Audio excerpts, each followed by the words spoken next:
አዲስ መረጃ ይዤላችሁ መጥቻለሁ። አትፍታችሁ እኔ እሸሸጋለሁ እደበቃለሁ አልገኝም ማለት አይቻልም። እንደዚህ ነው። ባላችሁበት ተቆፍራችሁ መሬት ስር ሁላ ብትገቡ ተቆፍራችሁ ትወጣላችሁ።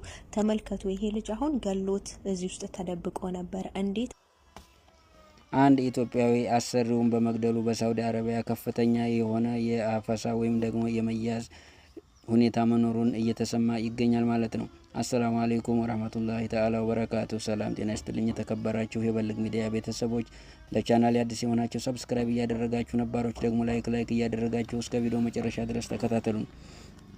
አንድ ኢትዮጵያዊ በሳውዲ አረቢያ በሚሰራበት ቦታ አሰሪውን በመግደሉ ብዙ ህገወጥ ሰራተኞች ወይም ደግሞ የመኖሪያ ፍቃድ የሌላቸው እህት ወንድሞችን እያሰሱ እየያዙ ይገኛሉ ማለት ነው።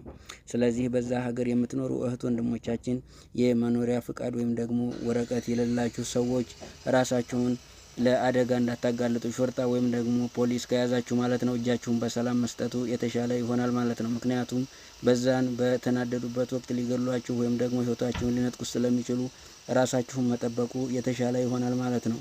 ማንኛውም ሰው ሀገር ሄዶ መስራት የሚፈልግ ወይም እየሰራ ያለ ሰው ስራውን በሰላም መስራትና ዝቅ ብሎ መኖር እንዳለበት እናሳስባለን ማለት ነው። ስለዚህ ሁላችሁም በያላችሁበት ስራችሁን ብቻ በመስራት ያላችሁበትን ሁኔታ ደግሞ ሰላሙን የምታመጡት እናንተው ራሳችሁ ናችሁና ከፍተኛ የአፈሳ ወይም የመያዝ ሁኔታ ስላለ ስለዚህ ራሳችሁን እንድትጠብቁ ስንል ውድና የተከበራችሁ የበልግ ሚዲያ ቤተሰቦች እንዲሁም ደግሞ አዳዲስና ነባር አድማጮቻችን ማለት ነው ራሳችሁን ከህገወጥ ነገሮች ራሳችሁን ጠብቁ።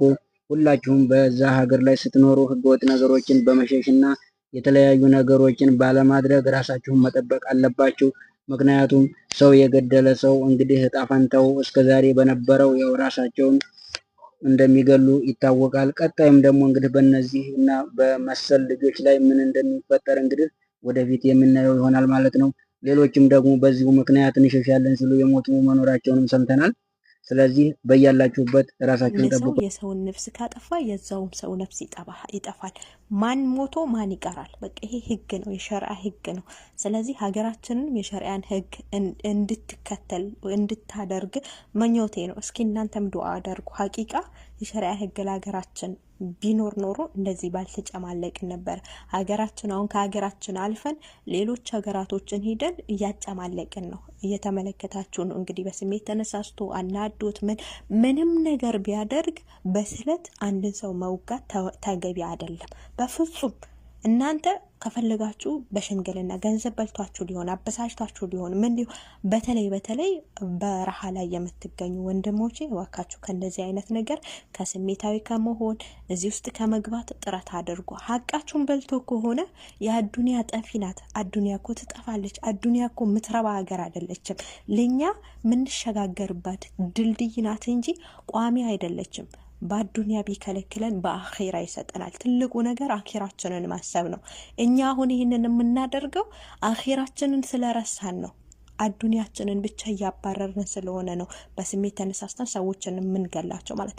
አዱንያን በእጃችን እንደያዝናት አኺራችንስ በልባችን ይዘን አላህን በልባችን ይዘን አኺራችንን ማሰብ አለብን። የአዱንያ ነገር ነው እያባላን ያለው፣ ሌላ ነገር እኮ አይደለም። በእርግጥ ይወጣንም አዱንያን ፍለጋ ነው፣ ዱንያ ፍለጋ ነው። ቢሆንም ግን በዚህ ልክ ቢያጠፋባችሁ ምን ቢልባችሁ ስሜታችሁ ዋጥ አርጋችሁ ከተበላ ይበላ። የአመት ደሞዝ የ6 ወር የ5 ወር ምናምን ከላስ ከበላው ይበላ። እበላለሁ አልሰጣችሁም ካለ እናንተ እንደዚህ አይነት እርምጃ ውስጥ አትግቡ። ምክንያቱም እናንተ የሚጠብቃችሁን ነገር ማወቅ አለባችሁ። ስለ ህጉ ማወቅ አለባችሁ። ምን አይነት ህግ ነው ያለው? ይሄን ሰውዬው ብጎዳው እኔ ምን ይመጣብኛል? አሁን ይሄ ልጅ ለህይወቱ ቢሰስት ኖሮ እዚህ ውስጥ ገብቶ ባልተደበቀ ነበር። ገባችሁ? ያንን ሰውዬው እንደገደልኩት እኔም ልገደል ብሎ አድርጎት ከሆነ ማለት ነው።